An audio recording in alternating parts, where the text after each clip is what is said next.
todos os irmãos que estão aqui conosco, os que estão em todos os Manaíns, com a paz do Senhor.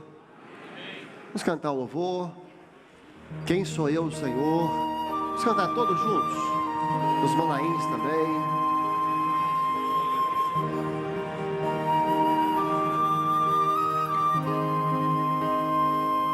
Sou eu, Senhor,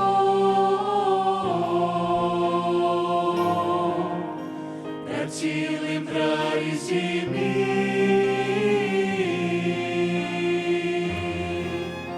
pra me trazeres até aqui e me dizer coisas tão lindas.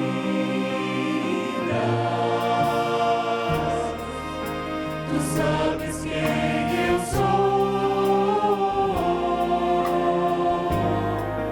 o menor de minha casa, e no teu amor, Senhor, profetizaste a mim um caminho novo a trilhar.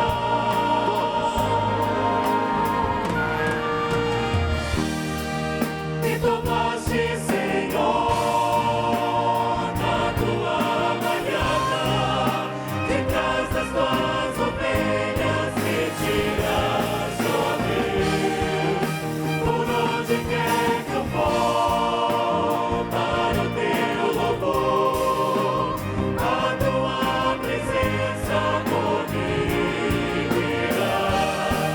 Me tomaste, Senhor,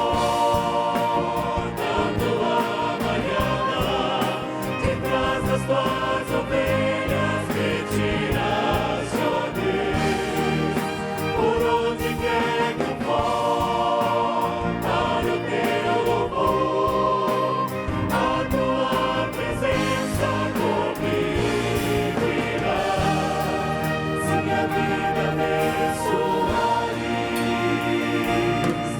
para sempre abençoada será.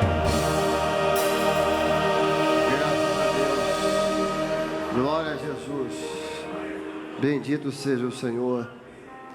Meus irmãos, o nosso tema é sobre o culto que agrada a Deus.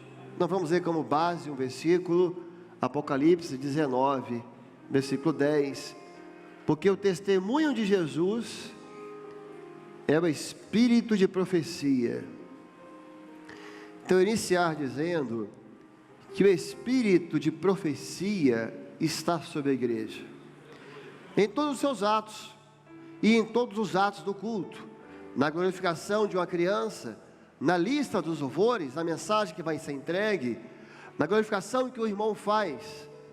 Quando o espírito de profecia está sobre a igreja, o culto é uma festa, algo acontece, o céu está se manifestando. Quando existe no culto os atos proféticos, é o culto que vai ter algo a mais, é o culto onde o céu e a terra se encontram. Então é uma palavra de despertamento a todos os pastores, obreiros que estão aqui, as igrejas, que em muitos lugares isso não está acontecendo. É aquele culto que não acontece nada, a pessoa sai do jeito que entrou, e isso é muito perigoso, porque começa a atingir a motivação da igreja de ir para o culto. É preciso que haja no culto as operações do Pentecostes, que haja no culto essa operação profética. Veja o exemplo do que está acontecendo nas evangelizações, em todos os lugares, que foi uma revelação que o Senhor deu na reunião do conselho. Isso mostrou evangelizar com dons espirituais, isso mudou. Então, uma coisa é aquela evangelização tradicional, você para a pessoa na rua, entrega um folheto, vai no culto à noite, raramente dá um resultado. Olha, estamos aqui um folheto, vai lá hoje à noite. Hoje não. Hoje os jovens e os que estão indo evangelizar, eles vão para a rua para profetizar. Eles estão profetizando. Então eles, lógico, param a pessoa, convida para o culto, entregam um folheto. Podemos orar pela senhora? Podemos orar pelo senhor? Clamam ali, os dons vêm e eles profetizam. E quando a profecia, há resultado. Porque a profecia é o Senhor falando. A profecia é a voz do Senhor. E a voz do Senhor é poderosa. A voz do Senhor é cheia de majestade. E meus irmãos, e com a profecia, não há argumentos. Não há outra arma. Pode ser até o ateu, mas não há como argumentar. Então eles pararam a senhora ali aqui em Cariacica. Quem conhece Cariacica, aquela rua principal ali de Cariacica, pararam a senhora para orar. E oraram por ela e entregou um dom. Olha, o Senhor deu uma revelação que a senhora está com uma enfermidade nos olhos. E que a senhora foi ao médico. E a senhora está na bolsa da senhora com a receita dos medicamentos que ele mandou comprar. Mas o Senhor deu uma revelação que durante a oração aqui, a senhora foi curada. E vamos até ser sinceros, até assusta quem está do lado. A gente que é pastor fica até meio desesperado assim, né? Aí a senhora pegou a bolsa, abriu a bolsa, tirou a receita. Olha, é verdade mesmo, olha aqui a receita. Porque o jovem tem que guardar. E a receita está na sua bolsa, ela está mesmo daqui. E ela se quebrantou. O que é isso? É o espírito de profecia sobre os jovens. Nós devemos buscar os dons espirituais? Sim ou não? Mas principalmente, qual o dom? Põe aqui o texto. Pode botar o texto, para achar que é coisa minha. Procurai com zelo os dons espirituais, mas principalmente, qual? Não está falando que é mais importante que os outros, mas busque principalmente, porque onde há profecia, há vida. Onde há profecia, o mistério está se revelando. Onde a profecia vai ter resultados. Então, pastor vai pregar, você vai fazer a evangelização, vai fazer a lista, busca o quê? Principalmente a profecia. Quer ver um exemplo? As flores simbolizam os dons espirituais. Quem vem primeiro, as flores ou o fruto? As flores. Primeiro vem a flor e depois gera o fruto. Então, os dons geram frutos. Onde há dons espirituais, onde o Senhor está falando, onde há visões, onde há revelações, onde há mistério, onde há profecia, os frutos serão gerados. Porque os dons, que é o Senhor falando, geram frutos. Você pode ver, um lugar onde o Senhor está falando, primeira coisa, os anjos estão ali. Se você vai no Santo dos Santos, onde que o Senhor falava? Entre os querubins. Onde o Senhor está falando, os anjos estão presentes para confirmar a obra. E o fruto é uma consequência das flores. Está tendo dons? Agora, quando Jesus voltar, Ele não vem buscar as flores, Ele vem buscar os frutos.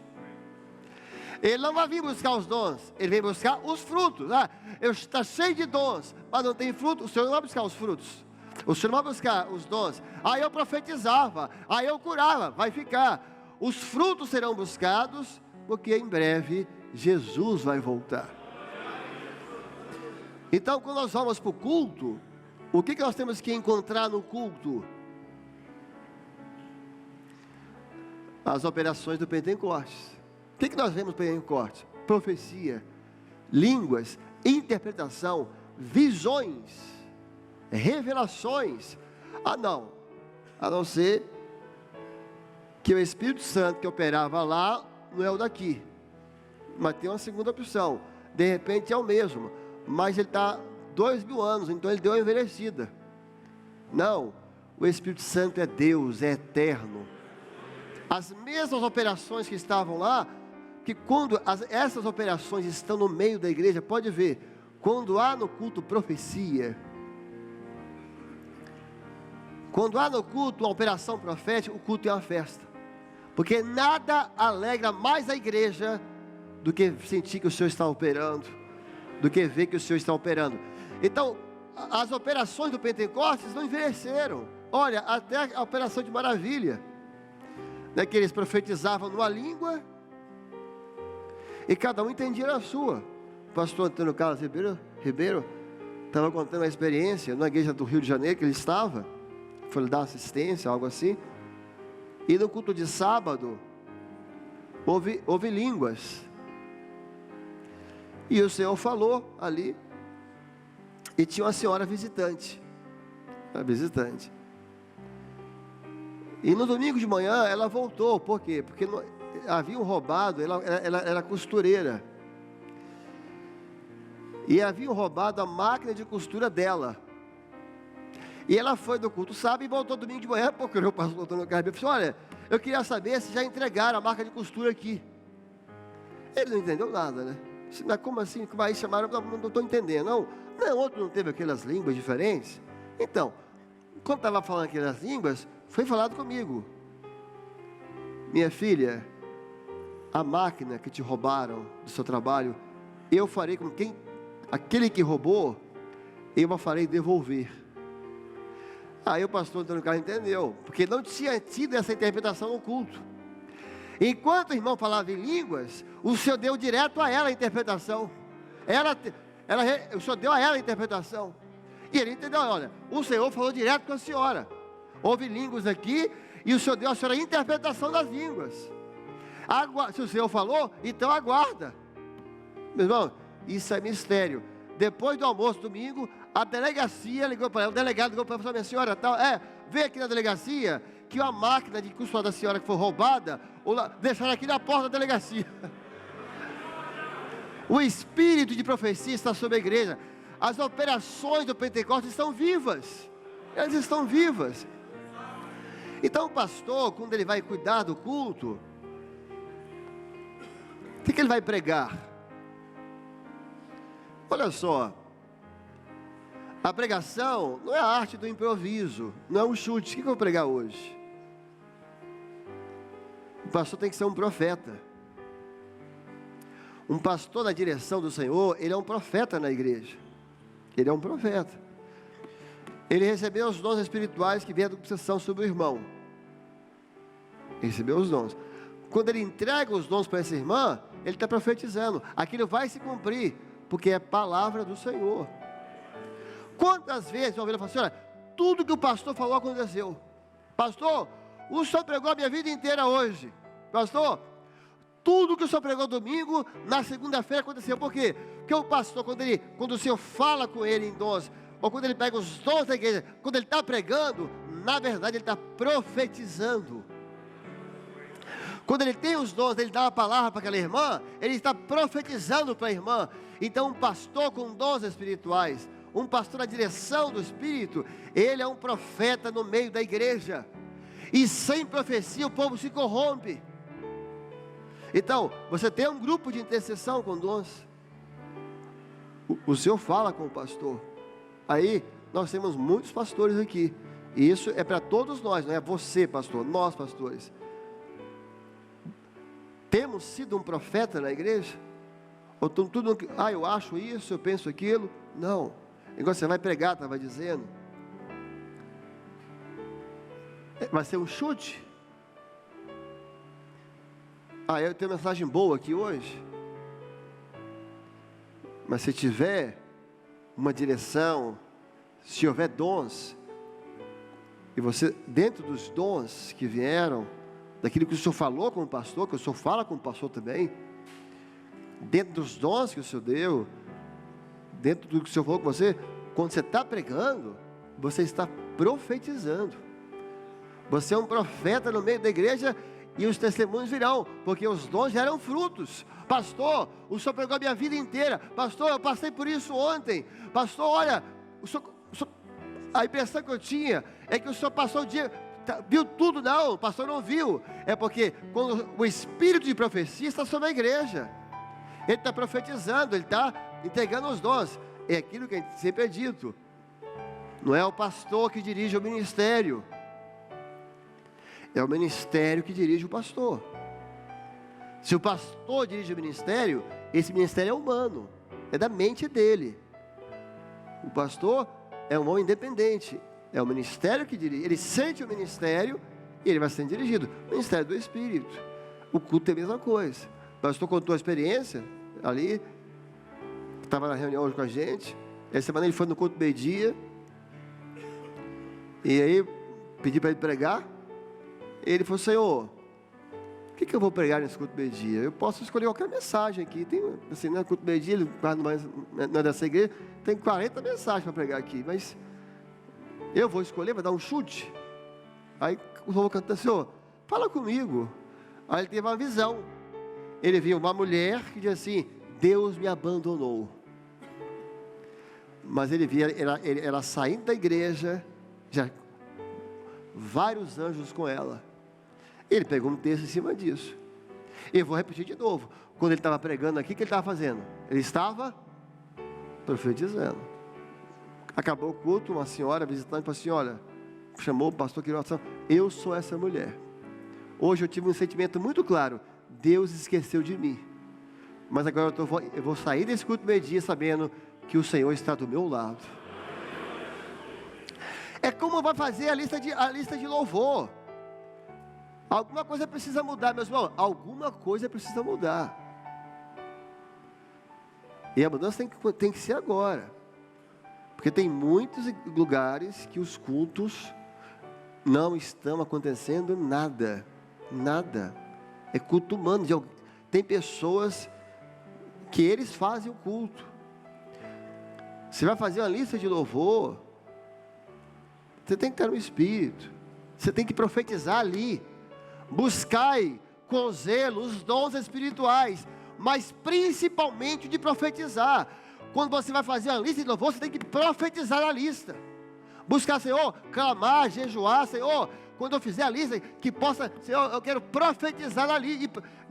E muitas vezes, quando o grupo está cantando, ele está profetizando. Ele está cantando de cura, e o Senhor está curando. Ele está cantando de renovo, o Senhor está renovando. Está cantando de libertação, o Senhor está libertando. Por quê? Porque quando o grupo está cantando assim, ele está profetizando o que Deus está fazendo no meio da igreja. Por quê? Porque o espírito de profecia está sobre o grupo. É o texto de Crônicas. E eles profetizavam através da harpa. Quantas vezes você chega, senta no culto e pede um louvor? Foi o seu dia todinho. Aquele louvor não caiu por acaso de paraquedas. Aquele louvor foi inspirado pelo espírito de profecia. O irmão que fez a lista, ele profetizou. Ele profetizou. A senhora entrou na igreja desviada há mais de 10 anos, acho que até mais de 10 anos. Há mais de 10 anos. E quando ela tinha se convertido, o louvor que marcou a conversão dela foi: uma luz brilhou no meu caminho. E ela não era daquele bairro ali. Aquele bairro que ela foi, ela não era daquele bairro.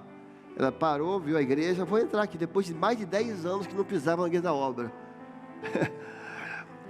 Qual era o louvor que os irmãos usavam que estavam na lista?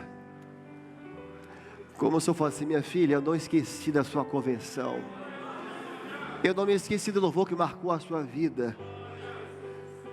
Quando cantou, ela caiu em prantos. Quem fez aquela lista, profetizou que ia entrar. Aqui, o irmão aqui do grupo de louvor do Bodaim, estava com malária. Você vê que até aqui, até os louvores, porque o espírito de profecia está sobre a igreja. Ele está com malária, e a situação é difícil. Ele estava em casa, era semana de seminário, e ele começou a cantar aquele louvor: Cristo cura sim. Cristo cura sim. E cura mesmo. É sim mesmo. Ele estava cantando em casa, falou assim, era uma sexta-feira à noite. Falou assim: amanhã, quando esse louvor for cantado no seminário, eu vou te curar. Ele guardou. Agora imagina quem estava dirigindo não tivesse no espírito, né? E quem pediu louvor não teve uma revelação. Não é que ele teve uma revelação, mas o espírito de profecia está sobre a igreja. Ela profetiza quando canta, profetiza quando ora, quando glorifica. Aí teve o dia inteiro no cantor louvor. Aí na última aula do pastor Gesuti, ele chegou no púlpito, era já tardezinha, e nessa hora geralmente a febre volta. Ele tinha passado o dia bem. Aí deu aquela tardezinha assim, a febre voltou forte. Aí o pastor Gesuti até chegou para dar aula. Aí antes da aula cantou o louvor: Cristo cura-se. Aí ele foi visitado pelo Senhor. A febre desapareceu. O Senhor tocou na saúde dele e ele foi curado.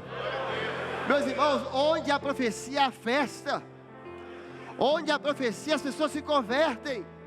Então não é que nós vamos ter que parar com os cultos vazios, não. Tem que parar agora, é hoje. O Senhor mostrou que nós temos que voltar para as igrejas diferentes aqui hoje. Diferentes. Porque isso vai matar as ovelhas. Porque se não há expectativa de bênção, as pessoas não vão para o culto. O que leva uma ovelha ao culto? A expectativa da bênção. O culto hoje foi maravilhoso. Lá teve cânticos, teve interpretação. O pastor pregou, a mensagem foi uma profecia. A criança glorificou. Eu estava no culto, a criança levantou para glorificar. É interessante que a igreja entende isso, né? Ela é uma criança que sempre glorifica, mas assim, hoje glorificamos por aqueles irmãos que vão ser curados nessa noite. A igreja inteira percebeu que tinha uma coisa diferente, glorificou tudo, pelas operações do Senhor e tal, glorificou. Na hora, quem conhece já o Senhor, não, aquela criança estava profetizando. Dias depois apareceu o testemunho, a irmã estava enferma, até uma enfermidade grave. Interessante, ela, quando a criança glorificou, sentiu que era com ela. O Senhor está me curando. O Senhor está me curando. A criança estava profetizando. Ela ficou calada. Passou uns dias, confirmou. Aí veio, pastor, naquele dia, naquela glorificação da criança, aquilo foi uma profecia, pastor. Naquele dia eu fui curado pelo Senhor. Então a expectativa da bênção é que leva a ovelha a querer ir para o culto. Quer ver? Uma ovelha perde um culto. Aí liga para a irmã: irmã, o culto hoje foi maravilhoso. O Senhor falou, teve uma visão assim, teve uma interpretação. Ela não quer faltar mais culto.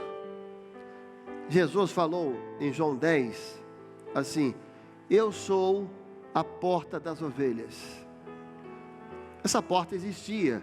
Você tinha os muros de Jerusalém, você tinha várias portas, e tinha uma porta chamada a porta da ovelha, que era uma porta que dava acesso ao templo.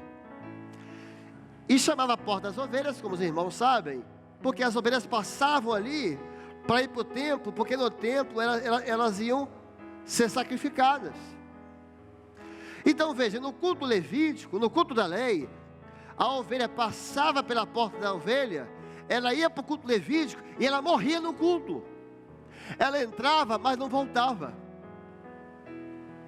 Meus irmãos, há cultos hoje em que as ovelhas estão morrendo.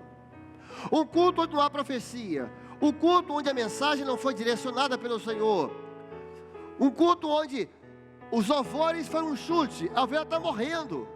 Cultos vazios, cultos onde o Senhor não está operando, cultos onde não há operação do Espírito. É como lá, a ovelha entrar pela porta da ovelha, ele até passa pela porta, mas morre no culto. Quantas ovelhas estão morrendo nesses cultos por aí? Aí Jesus vem e muda essa ordem, porque no culto que Jesus ia estabelecer, haveria a operação do Pentecostes, haveria o culto da graça. Olha o que ele fala: eu sou a porta das ovelhas. Se alguém entrar por mim, salvar-se-á. Entrará, e o quê? No culto da lei, a ovelha entrava, mas não saía, ela morria no culto. Eu imagino que os fariseus, quando ouviram isso, não entenderam nada. Mas Jesus estava estabelecendo o culto da graça. O culto que agrada a Deus é o culto onde o Espírito de profecia está comandando tudo. Não, eu sou a porta, a ovelha vai entrar e vai sair. No culto da graça, a ovelha entra, é abençoada, é salva, é renovada, é curada, é edificada, é consolada e sai vivo. Ela não morre no culto, por quê? Porque Jesus já morreu por ela. Você vai entrar no culto e sai melhor ainda, por quê? Porque ali você vai receber os benefícios da graça que vai se mover. Então, meus companheiros, né, de ministério, obreiros que estão aqui, irmãs também, muitas irmãs, busque os dons espirituais, mas principalmente o de profetizar. Por isso, ataque a profecia em Jesus, no seu julgamento. Fechar os olhos, dar uma bofetada, profetiza, atacando o profeta, atacando a profecia. Vai, fala quem profetizou.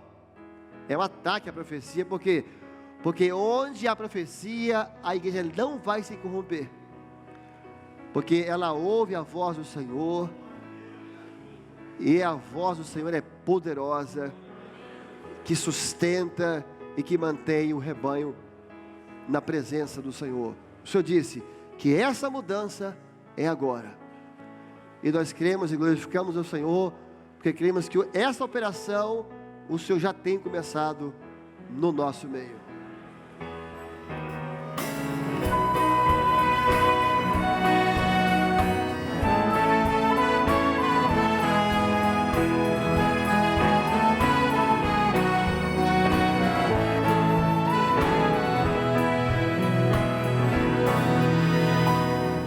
Chego em tua casa, dobro os meus joelhos, começo a orar.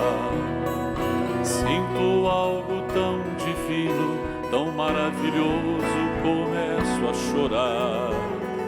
Sinto um calor tão forte que vai aquecendo meu coração. Sei que és o meu Jesus, que já ouviu minha oração.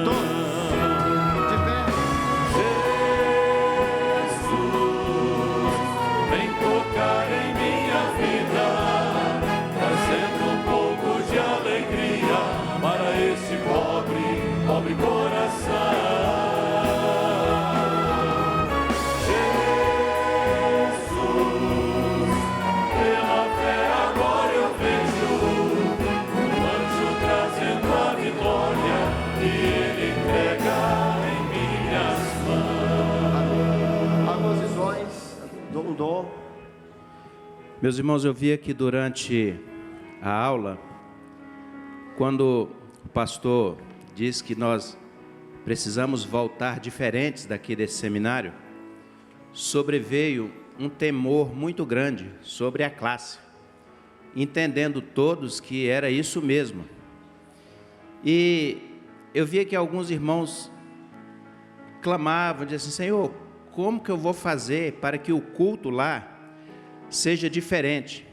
Então aqui na frente, no púlpito do Manaim, e também nos locais onde os irmãos estão reunidos, tinha uma fonte de água que jorrava abundantemente. Todos podiam vir, todos podiam descedentar. Diz assim: mas eu queria isso na igreja. E o anjo falava assim: lá na sua igreja tem também. Glória a Jesus. Quando você voltar, a fonte vai estar lá, e o culto vai ser semelhante. Glória a Jesus. O Senhor mostrou numa visão que as igrejas estavam ligadas a um tanque muito grande, por uma tubulação, e aquela tubulação, em algumas igrejas, não passava água já há um tempo, estava seco, mas o Senhor estabelecia hoje, esta data, que a partir de hoje haveria uma operação do Espírito Santo nova, Glória a Jesus. onde nos atos do culto, a água, ela começava a sair das igrejas e passar pela tubulação e encher aquele tanque. Glória a Jesus. Ao ponto de que aquele tanque ele foi se enchendo e chegava numa altura onde havia uma voz do Senhor que dizia bem assim: agora está pronto para muitos se batizarem. Glória a Jesus. Assentados, 10 minutos de intervalo. Como? Haverá uma palavra especial aqui depois do intervalo. Todos aqui presentes, aqui 10 minutos para uma aula, uma palavra especial. Pai do Senhor a todos.